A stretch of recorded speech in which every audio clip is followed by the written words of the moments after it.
Assalamualaikum teman-teman. Di sini kita akan bahas kembali inovasi untuk ekspansi industri pribumi gitu ya.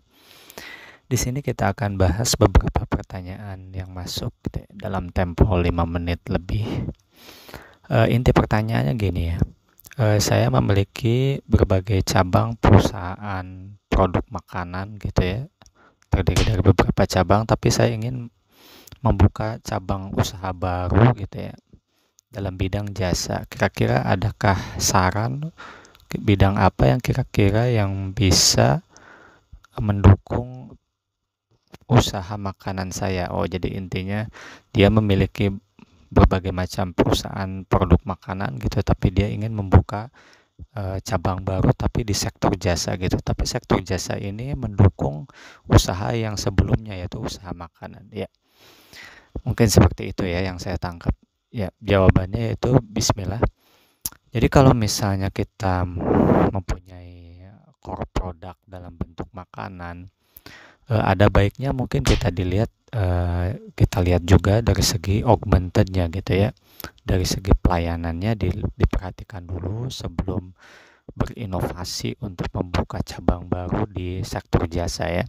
Apakah pelayanannya sudah cukup atau misalnya apakah kita sudah memiliki aplikasi chat yang kira-kira bisa memuaskan konsumen gitu. Jadi di situ ada kepuasan pelanggan gitu dalam hal pelayanan gitu. Atau mungkin kita menyentuh emosional brandnya ya gitu ya. Dengan misalnya berbagai macam bonus stiker, bonus apa dalam makanannya itu, atau ada semacam bonus-bonus appetizer yang bisa membuat konsumen tuh atau pelanggan tuh selalu teringat dengan produk kita gitu.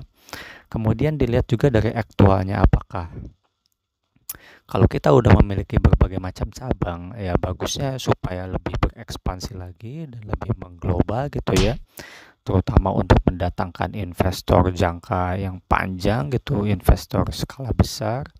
Bagusnya dibuat semacam toko online dan websitenya gitu, apa sudah punya, atau kalau mungkin sudah punya Instagram itu tambahkan toko online dan websitenya yang skor globalnya tinggi gitu ya. Bahkan harus lebih tinggi dari tesla.com ya, atau setara lah tesla.com, sehingga nilai prospeknya tinggi. Dan ini sangat penting ya untuk ekspansi ke depannya gitu, baik secara ekspansi dalam bentuk pertumbuhan organik maupun inorganik gitu ya, melalui skema akuisisi dan eksploitasi. Nah, kalau kalau misalnya tadi menanyakan bahwa saran apa, sektor jasa apa yang kira-kira cocok gitu ya untuk mendukung ini, mendukung usaha di bidang produk makanan atau kuliner ya. Saran saya sih, karena bidang kuliner itu menyangkut semacam ya ibaratnya semacam gastrogeografi ya kalau di pariwisata itu ya. Jadi ada kondisi iklim, ada budaya, ada adat, ada juga makanannya gitu. Karena mendukung seperti itu ya bagusnya dibuatkan semacam industri animasi atau game gitu ya, atau jasa di bidang ya ibaratnya kita bikin industri game kecil-kecilan dulu gitu, sambil nanti mengarah kepada industri game yang lebih besar gitu dalam bentuk game online dan sebagainya. Kenapa? Karena kebanyakan industri Cina itu mempromosikan produknya, entah itu produknya dalam bentuk barang atau makanan atau kuliner, itu dalam bentuk industri game gitu ya. Karena ini lebih efektif. Kenapa? Karena dengan kita memberikan jasa ibaratnya sebuah industri game atau yang disenangi oleh konsumen gitu. Nanti dari situ juga ada iklan-iklan yang muncul yang kita tawarkan gitu. Misalnya kita produk-produk makanan, produk-produk pakaian bisa diselipkan di antara game-game tersebut gitu.